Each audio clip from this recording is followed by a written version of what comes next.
గత వారం రోజులుగా ఒక 2 వార్తలు సోషల్ మీడియాలో పెద్ద ఎత్తున చక్కర్లు కొడుతున్నాయి. అల్లు అర్జున్ కొత్త రాజకీయ పార్టీ పెడతాడని ఒక వార్త, జూనియర్ ఎన్టీఆర్ కొత్త రాజకీయ పార్టీని ఏర్పాటు చేయబోతున్నాడని మరొక వార్త.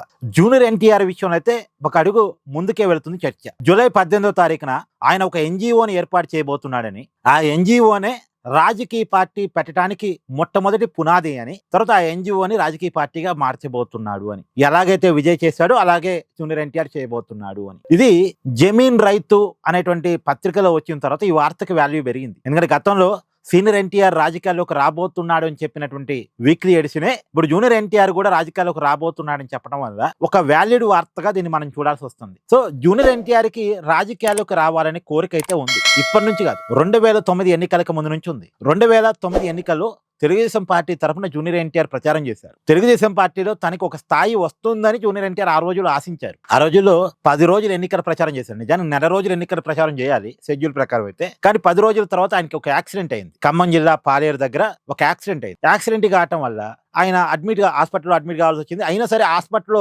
అడ్మిట్ అయి కూడా బెడ్ మీద నుంచే ఒక వీడియో సందేశాన్ని పంపించాడు, తెలుగుదేశం పార్టీకి ఓటేయమని. ఆ రోజుల్లో ఆ 10 రోజుల ఎన్నికల ప్రచారం కూడా జూనియర్ ఎన్టీఆర్ జనాన్ని బాగా ఆకర్షించాడు. జూనియర్ ఎన్టీఆర్ దగ్గర ఉన్న ప్లస్లు ఏంటంటే ఆయనకు వాక్ చాతుర్యం ఉంది. రెండోది, తాత పేరే తన పేరు కావటం వల్ల కొంత ఓకే, అంటే ఆ తాత పోలికలు ఉన్నాయి అనేటువంటిది కొంత ఎమర్ చేసుకోగలిగి. అయితే మైనస్లు కూడా ఉన్నాయి. మైనస్లు ఏంటంటే ఇప్పుడు ఆయన పార్టీ తెలుగుదేశం పార్టీ, కానీ ఆ రోజుల్లో తెలుగుదేశం పార్టీ కోసం ప్రచారం చేశాడు. కానీ తర్వాత ఎందుకు దూరం అయ్యాడు అంటే, తనకి ప్రయారిటీ ఉంటేనేమో ముందుకు వస్తాడు, ప్రయారిటీ ఇవ్వకపోతేనేమో అంటే ఏదో ఆశించే ముందుకు వచ్చాడు తప్ప పార్టీ మీద ప్రేమతో కాదు అనేది జనాల్లోకి వెళ్ళింది. పైగా సరే అది పోతే పోనండి, సరే ఆయనకి ఏదో పదవి ఇవ్వలేదు, ఆయన పట్ల కొంత అందరిలో కూడా జాలి ఉంది, ఆయనకి ప్రయారిటీ ఇవ్వలేదు టీడీపీ అనేది. కానీ చంద్రబాబు నాయుడు అరెస్ట్ అయినప్పుడు, తర్వాత భువనేశ్వరి గారి మీద వైసీపీ నాయకులు కామెంట్ చేసినప్పుడు, మేనత్త కదా జూనియర్ ఎన్టీఆర్కి, ఎందుకు గట్టిగా స్పందించలేదు?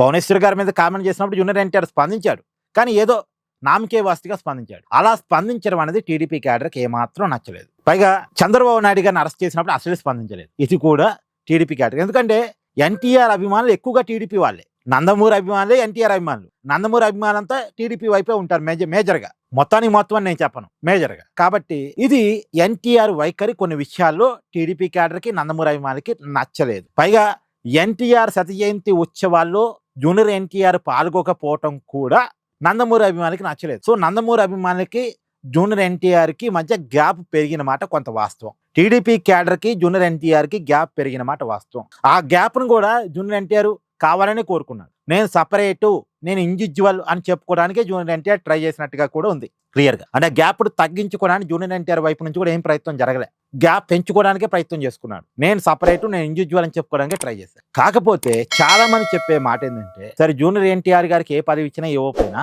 వాళ్ళ కుటుంబానికి మాత్రం బాగానే ఇచ్చారు కదా. ఇప్పుడు హరికృష్ణ గారు ఉన్నారు, ఆయన సపరేట్ గా పార్టీ పెట్టుకున్నారు, అన్నా తెలుగుదేశం పార్టీ ఫెయిల్ అయింది.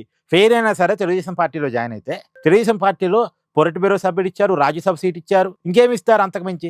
సరే వాళ్ళ కుటుంబానికి ప్రయారిటీ ఇచ్చారు. జూనియర్ ఎన్టీఆర్ సినిమాల్లోకి వచ్చిన కొత్తలో టీడీపీ అభిమానులు, నందమూరి అభిమానులు జూనియర్ ఎన్టీఆర్ని ఓన్ చేసుకున్నారు, ఎన్టీఆర్ నెత్తి మీద పెట్టుకున్నారు, సినిమాల్లో స్టారం చేశారు. ఇంత చేశారు కదా, ఇంకేంటి అని డైరెక్ట్ టీడీపీ అధ్యక్ష పదవి అయితే ఇవ్వరు కదా, అసాధ్యమయ్యే పని కాదు కదా అనేది. ఆ పైగా ఒక టైంలో వైసీపీ వాళ్ళు టీడీపీ 2019లో ఒక దారుణమైన ఓటమికి గురైనప్పుడు టీడీపీని జూనియర్ ఎన్టీఆర్ క్యాప్చర్ చేయాలి అని బ్యానర్లు కట్టినప్పుడు కానీ, లోకేషన్ తగ్గించడానికి జూనియర్ ఎన్టీఆర్ పేరుని వైసీపీ వాళ్ళు వాడుకున్నప్పుడు కానీ, అలాంటి పరిణామాలను ఎక్కడా కూడా జూనియర్ ఎన్టీఆర్ ఖండించలేదు. పైగా ఇంకొకటి ఉంది, జూనియర్ ఎన్టీఆర్ చెప్పినందుకు కొడానానికి వల్లభనేని వంశీకి టీడీపీలో టికెట్ ఇస్తే వాళ్ళు పార్టీకే వెన్నుపోటు పొడుస్తున్నప్పుడు జూనియర్ ఎన్టీఆర్ కనీసం వాళ్ళని నివారించే ప్రయత్నం కూడా చేయలేదు, వాళ్ళతో మాట్లాడే ప్రయత్నం కూడా చేయలేదు. పైగా కొడానాని జూనియర్ ఎన్టీఆర్కి బాగా దగ్గర.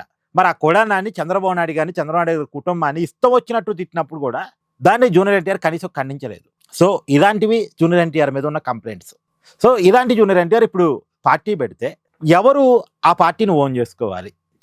ఎన్టీఆర్ అభిమానులు టీడీపీ కార్యకర్తలే, నందమూరి అభిమానులు ఎన్టీఆర్ అభిమానులే. ఆ నందమూరి అభిమానులు టీడీపీతో ఉన్నారు మేజర్గా. ఇప్పుడు ఎవరు ఓన్ చేసుకోవాలి అని నందమూరి అభిమానులు కొంతమంది సపరేట్ ఎన్టీఆర్ జూనియర్ ఎన్టీఆర్ అభిమానులు ఎవరైనా ఉంటే వాళ్ళకి టీడీపీతో కోపం అంటే వాళ్ళు జూనియర్ ఎన్టీఆర్ వెనక్కి వెళ్ళొచ్చు కాక, లేదు సపరేట్గా ఉన్నటువంటి జూనియర్ ఎన్టీఆర్ అభిమానులు జూనియర్ ఎన్టీఆర్తో ఉండొచ్చు కాక. కానీ వాళ్ళతో సరిపోతుందా పార్టీ పెడితే?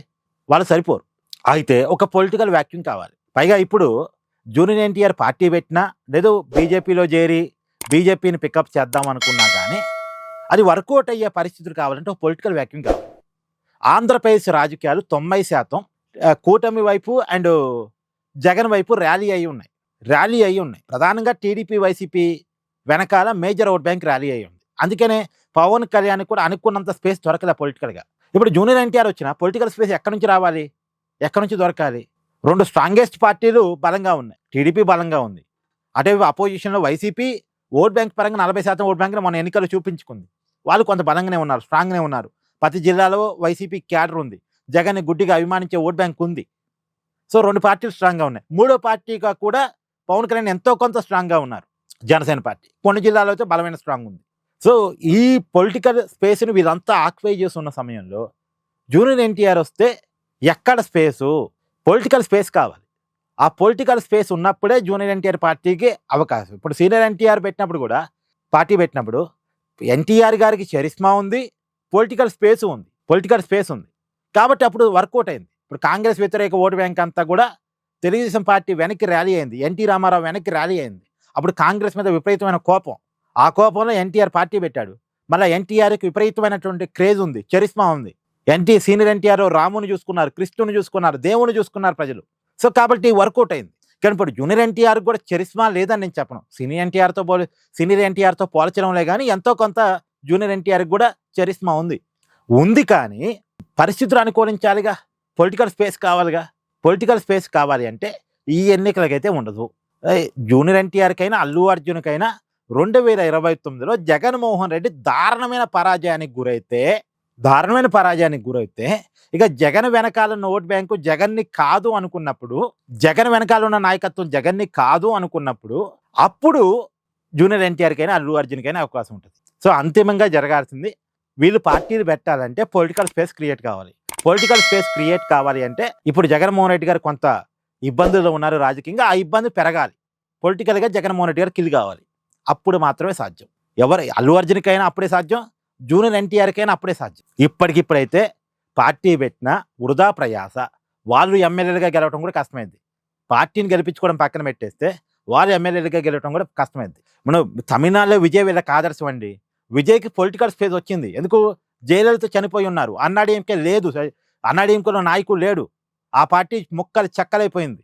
స్టాలిన్ వద్దు అనుకుంటే ఆప్షన్ లేదు. అప్పుడు విజయ్ వచ్చాడు. సో విజయ్ వచ్చే నాటికి పొలిటికల్ స్పేస్ ఉంది. విజయ్ కూడా ప్లాన్ చేసుకొని పెట్టుకుని ఉంచుకున్నాడు అంత గ్రౌండ్ వర్క్. సో విజయ్కి వర్కౌట్ అయింది. అది మనం రియాలిటీని మాట్లాడుకోవాలి. ఆడ కరుణానిధి చనిపోయి ఉన్నాడు, జయలలిత చనిపోయి ఉంది. సరే, కరుణానిధి అంటే స్టాలిన్ వెనకాల ఆ ఓట్ బ్యాంక్ ర్యాలీ అయింది. అన్నాడీఎంకే ఓట్ బ్యాంకు అంటే యాంటీ డిఎంకే ఓట్ బ్యాంక్కి ఆప్షన్ లేకుండా పోయిన టైంలో విజయ్ పార్టీ పెట్టాడు. డిఎంకే మీద వ్యతిరేకత, అన్నాడీఎంకేకి అనుకూలత కాకపోవటం విజయ్కి అనుకూలత అయింది. అది ఆ పరిస్థితి ఆంధ్రప్రదేశ్లో కూడా వస్తే జూనియర్ ఎన్టీఆర్ పార్టీ పెట్టినా, అల్లు అర్జున్ పార్టీ పెట్టినా వర్కౌట్ అయింది. అది ఎప్పుడు జరగాలి? 2029లో జగన్మోహన్ రెడ్డి ఇదే రకమైన పరాభవం, మళ్ళీ పికప్ కావద్దు, ఇదే రకమైన పరాభవం జరగాలి. ఇది జరగాలి. Please do like, share and subscribe this channel.